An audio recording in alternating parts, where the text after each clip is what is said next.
Adonai.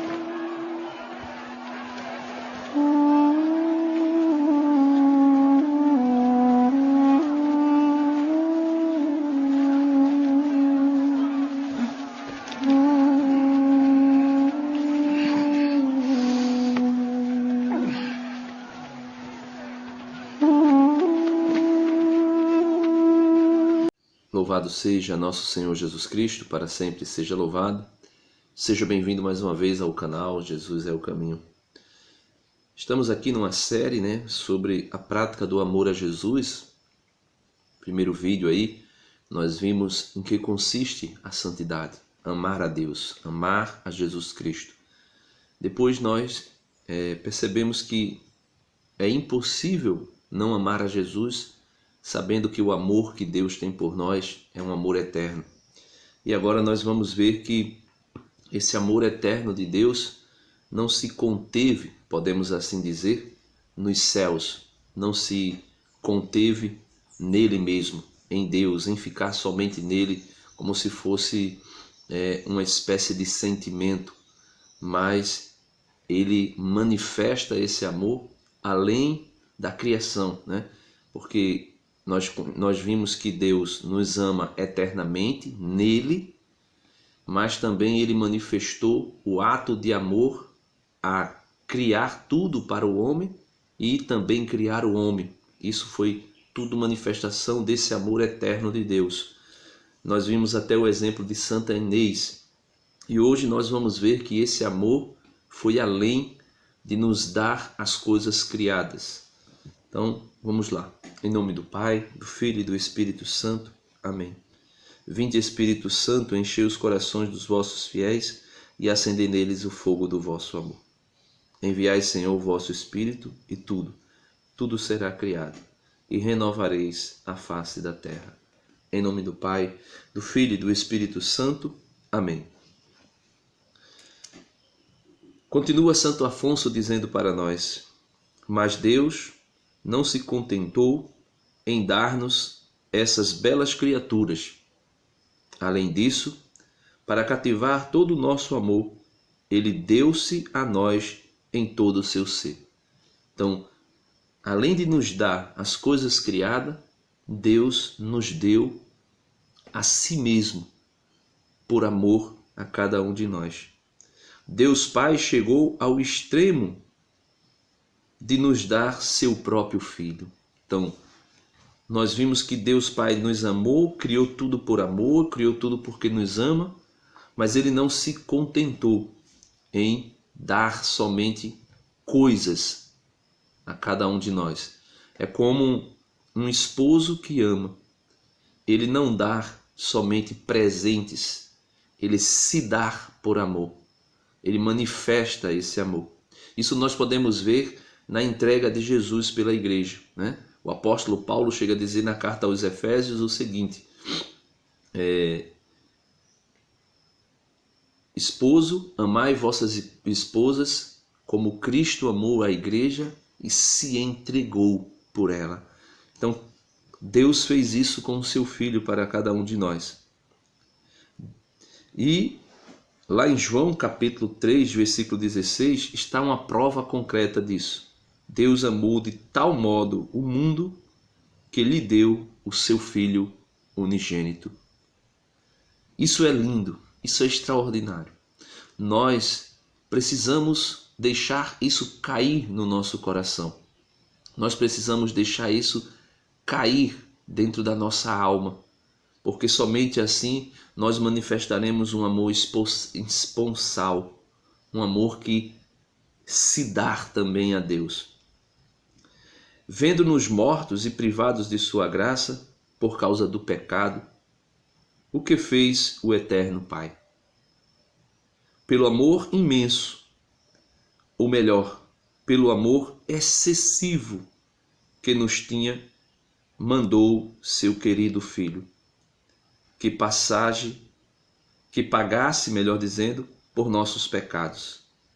Devolveu-nos, assim, a vida tirada de nós pelo pecado. Como diz São Paulo: mas Deus, que é rico em misericórdia, pelo excessivo amor com que nos amou, quando estávamos mortos por nossos pecados, vivificou-nos juntamente com Cristo. Isso está lá na carta aos Efésios, capítulo 2, versículo do 4 ao 5. Então veja, nós estávamos mortos.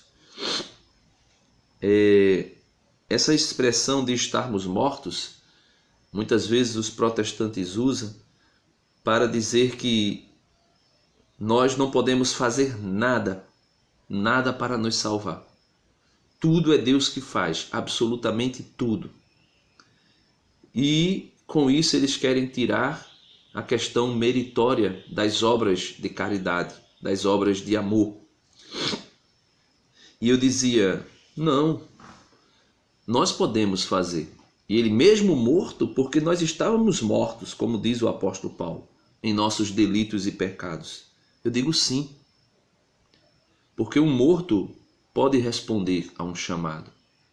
E ele disse, como assim? Eu disse, basta você olhar o capítulo 11 do Evangelho de São João.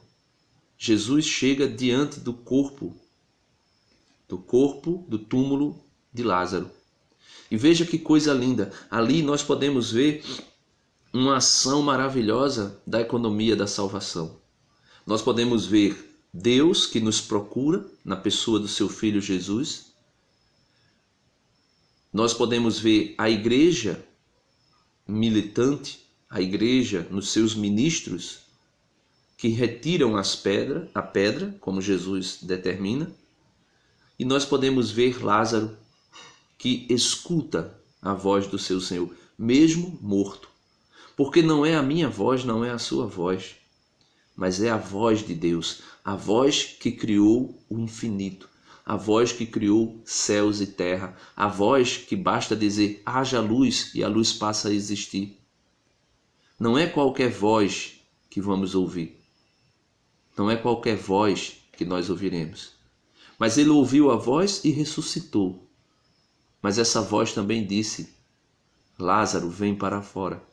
E Lázaro, envolto em faixas, ou seja, morto em delitos e pecados, ouve a voz, aceita esse chamado, mas ainda envolvido com os seus pecados, vai saindo do túmulo aonde está. E depois a igreja, veja que Jesus diz, tirai as faixas. A igreja vai lá e faz o restante da limpeza, da purificação.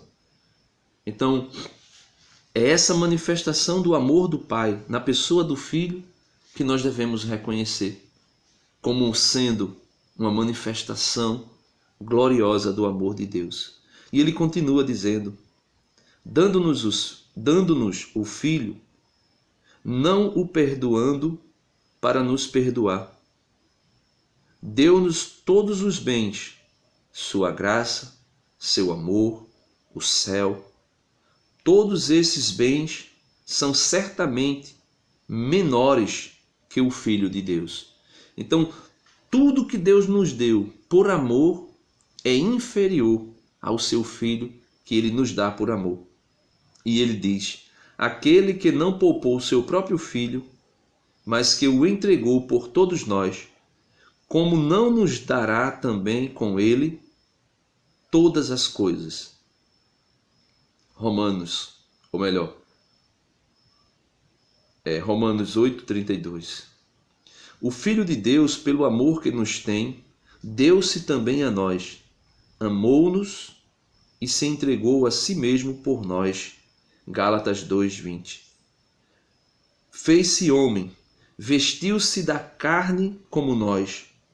O Verbo eterno, veja, o Verbo eterno, o Verbo pneumático, o Verbo espiritual, se vestiu da minha carne e da sua carne, porque nos ama, por amor a mim e a você, para nos remir da morte, e da morte eterna. Não é essa morte física, mas é aquela morte que fala o Apocalipse, no capítulo 20, a segunda morte, o lago de fogo e de enxofre.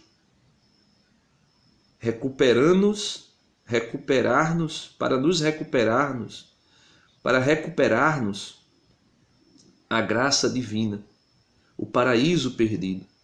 Eis um Deus aniquilado. Veja, um Deus aniquilado. Você consegue compreender isso, meu irmão? Um Deus que se aniquilou, um Deus que deixou o seu trono, um Deus que esvaziou-se de si mesmo. Como ele diz, esvaziou-se a si mesmo e assumiu a nossa condição de servo, tomando a semelhança humana, se tornando um como nós. O Senhor do mundo humilhou-se até tomar a forma de escravo. Sujeita-se a todas as misérias que os homens padecem. É aquilo, ele faz aquilo que a carta aos Hebreus diz a respeito da sua função sacerdotal, de sumo e eterno sacerdote. O sumo e eterno sacerdote humilha-se e oferece dons e sacrifícios pelos nossos pecados. Isso é lindo, isso é extraordinário. Eu queria que você pudesse compreender esta verdade, para que você começasse a perceber que você não precisa estar mendigando o amor, que você não precisa estar por aí procurando o amor, porque já existe alguém que te ama e amou-te a ponto de entregar a própria vida, de aniquilar-se, se despojar de toda a sua realeza para se tornar escravo por você, por amor a você, para te alcançar. Que Deus nos abençoe, que Deus nos dê a sua graça e a sua bênção, que nós possamos perceber que Ele nos deu o seu Filho. Amém. Em nome do Pai, do Filho e do Espírito Santo. Amém. Dá uma curtida no vídeo, compartilhe essa série com outras pessoas, faz com que as pessoas possam compreender que o amor de Deus foi tão extravagante que Ele nos entregou o seu Filho. Amém.